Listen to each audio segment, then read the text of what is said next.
Hi everybody, it's Julia from Matheson Travel coming to you this week again from San Francisco. It's a perfectly gorgeous day and I am in one of the more beautiful spots in the city, right on the Embarcadero Park. I've got the Bay Bridge in front of me. Unfortunately, you can't see that.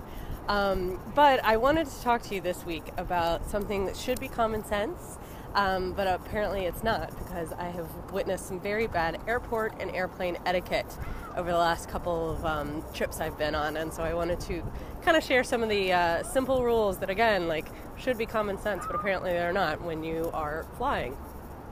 So when you're in the airport, everyone's in a hurry, right? Everyone doesn't want to be there. They want to get through as quickly as you can, and in one of my previous tips, I talked about how you can get through an airport quickly. But one thing that you really need to be is you need to be aware of your surroundings, be aware of the people around you. Everyone's in a hurry, but maybe some people are in a bigger hurry than you. In security, you don't want to be the annoying person that's dancing, waiting, behind, complaining, sighing, asking to cut the line because they're so late for their plane that they think they're going to miss it because the security line's too long. So one of the ways to avoid that is to get there in time, try and get there early enough.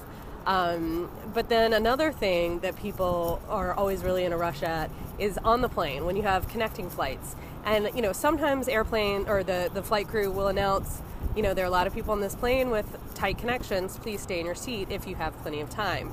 And that's something that I don't think people do enough. They always are thinking about themselves. And, if you've got 30 minutes to get your next flight, you're going to make it. You're going to be fine. There might be some people that have 10 or 15 minutes because of delays or this or that.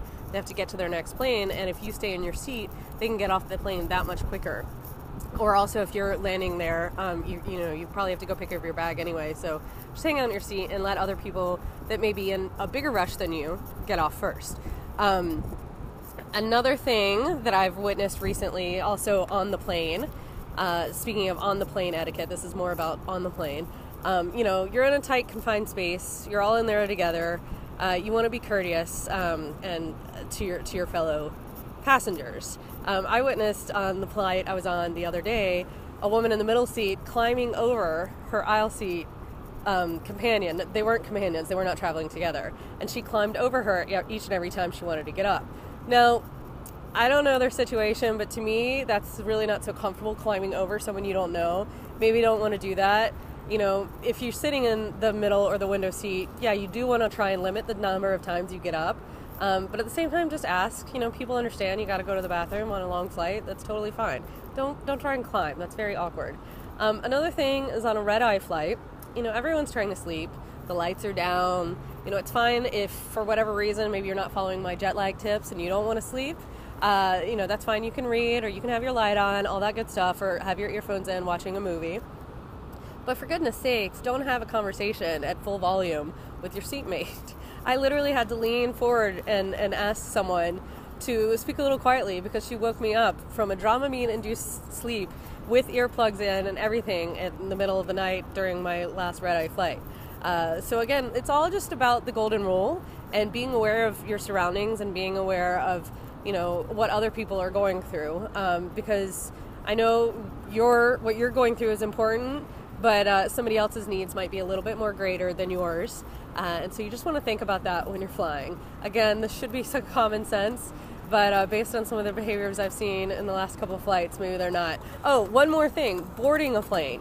When you're boarding a plane, if you're not boarding Southwest, for example, Southwest has the best boarding, but when you're boarding a plane and you're waiting for your zone, first of all, don't wait in line while they're boarding first class and pre-board and all that. Just sit in your seat, be comfortable. All these people that stand around waiting for forever is so annoying. And then when they call your zone, if somebody else had been sitting and you'd been waiting in line, it really doesn't matter if they step in front of you in line because you're all getting on the flight. You're all getting in your seat. And that's one of my biggest pet peeves. So follow the golden rule, do unto others as you would have them do to you, and have a little courtesy next time you're in the airport or on the airplane. That's it for this week. I'll talk to you next week.